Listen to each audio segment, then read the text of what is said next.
Hi, I'm Chuck Colson with this week's 2-Minute Warning. Last weekend, on Respect Life Sunday, I sat in church ready to take communion.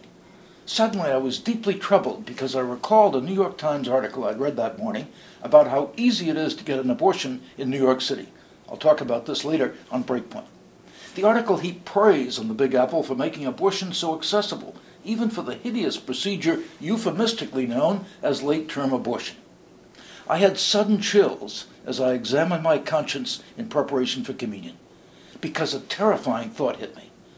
Except for my conversion to Jesus Christ, but for my belief that the Bible is God's inerrant word, I'm ashamed to admit it, but I might well be pro-abortion myself. That's because I would have grown up, as I did, with a pretty utilitarian view of the world.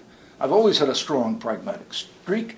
I'm a well-educated person. I know the best way to divide resources among people in a period of scarcity is to do the greatest good for the greatest number. It's eminently logical, but it's the devil's logic. My mind turned to Erich Metaxas' great new book about Dietrich Bonhoeffer, the German pastor and theologian martyred by the Nazis. In 1933, even as Bonhoeffer visited Bethel, a Christian community for people with severe epilepsy and other handicaps, the Nazis were planning the elimination of this disabled, those who were called useless eaters and unworthy of life. Bonhoeffer wrote this to his grandmother: "It's sheer madness, as some believe today, that the sick can or ought to be legally eliminated. It's virtually the same as building a Tower of Babel, and it's bound to avenge itself." What a great statement. In August 1933, Metaxas says the community was an oasis of peace, a living testament to the best of true German culture. But it was only shortly thereafter when those very same people were taken. They disappeared. We forget Germany was once a beacon of Christian culture.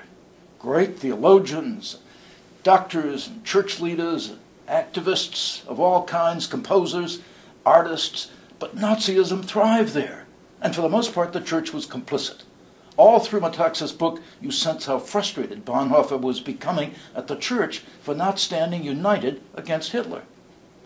So then I wondered what would happen in America if suddenly we have the catastrophic economic crisis many of us fear unless we cut government spending dramatically.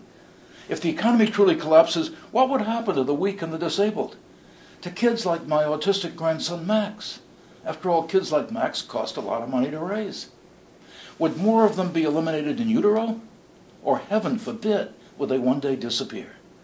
Oh sure, many of us would be out there shouting and protesting, but the weak among us would be the first to go.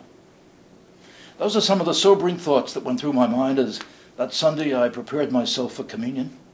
I shuddered, realizing that I have no right to be judgmental of the pro-choice crowd, because there, but for the grace of God, go I.